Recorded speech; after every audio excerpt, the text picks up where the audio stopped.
As you all know, pasta is my favorite food. So if I'm gonna be celebrating something, I'm gonna be making pasta. And to bring it up a notch and make it extra special, I thought, why not make lasagna? Especially if you make every component from scratch, which I'm gonna be doing. Don't worry, it'll still be Struggle Meals style, but we're gonna put in a lot of effort and you'll taste the difference. Are you ready to dig into this? Because I am. Life can be a struggle, but a good meal doesn't have to be. We can make creative, nutritious, and inventive dishes that won't break the bank. We'll eat well and save money, because that's what we do. Welcome to Struggle Meals. We're gonna start off with our sauce, and as so many recipes begin, we start by chopping an onion. Down through the pole, just dicing it up real good. Uh-oh, it's starting. I told myself I wouldn't bring myself to tears. It's my arch nemesis, the onion. You know, we've had a lot of battles over the years. Let's take a look. It's my friend. It is also my enemy. No! I'm gonna cry. Oh man, it's coming through anyway. I just get so emotional. Spicy eyeball syndrome is happening. Uh-oh, it's gonna happen.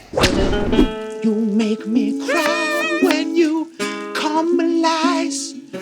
Maybe there's hope for me and you, but I don't know. All right, let's get our onions in there. Oil in a pan. Onion goes in.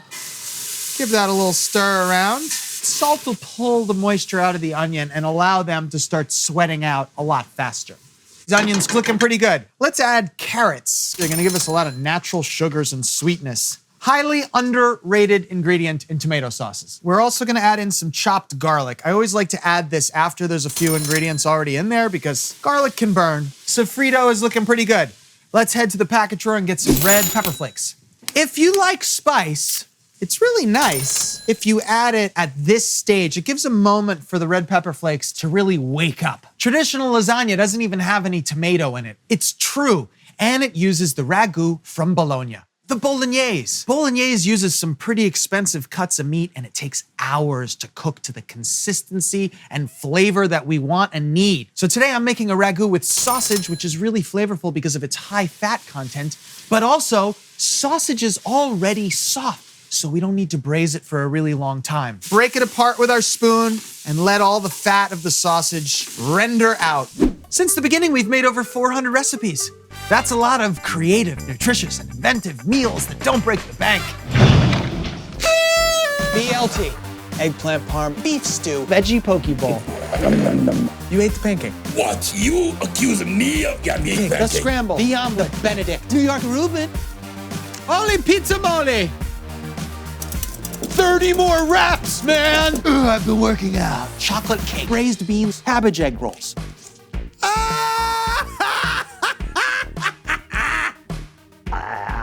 Perfect. Fried chicken, fried fish, classic turkey, Loaded hummus, snappy toffee, chicken piccata, goddess salad, strawberry shortcake, struggle Monte Cristos. Conflicting information, short circuit. Danger! Danger! And I made it without a kitchen. I used a freaking iron. I mean, you know, how high can the expectations be? Coco Val, Birria tacos, chicken wings, spam slider, barbecue chicken, ragu that comes together in minutes, rainbow carrot galette, apple tart, fried flowering onion. Perfect. Oh, that's great. Got it, guys. Thanks so much. Sausage has rendered out all of its fat, and we're just beginning to see little brown bits on the bottom of the pan, and those are flavor, and we want to reincorporate them back into our sauce. Deglazing, which just means adding liquid to the pot. Often, this is wine, particularly white. Drop the wine, drop the wine.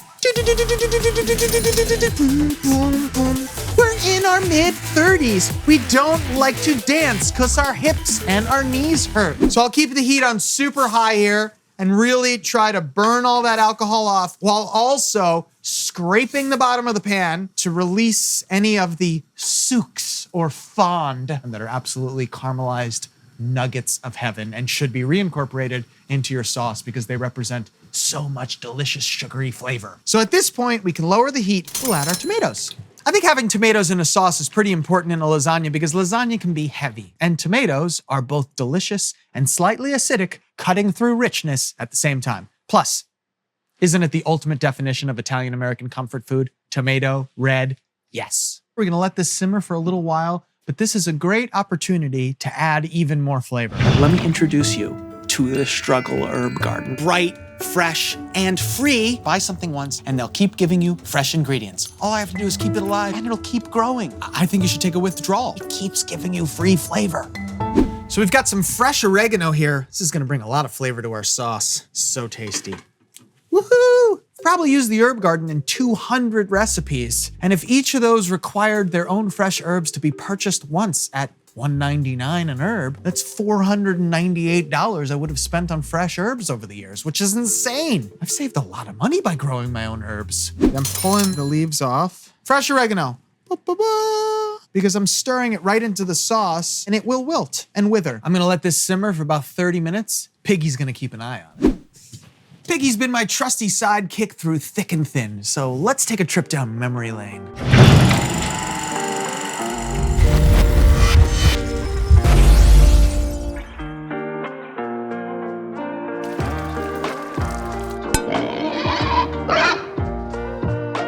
Auntie, quiz avec un cookie.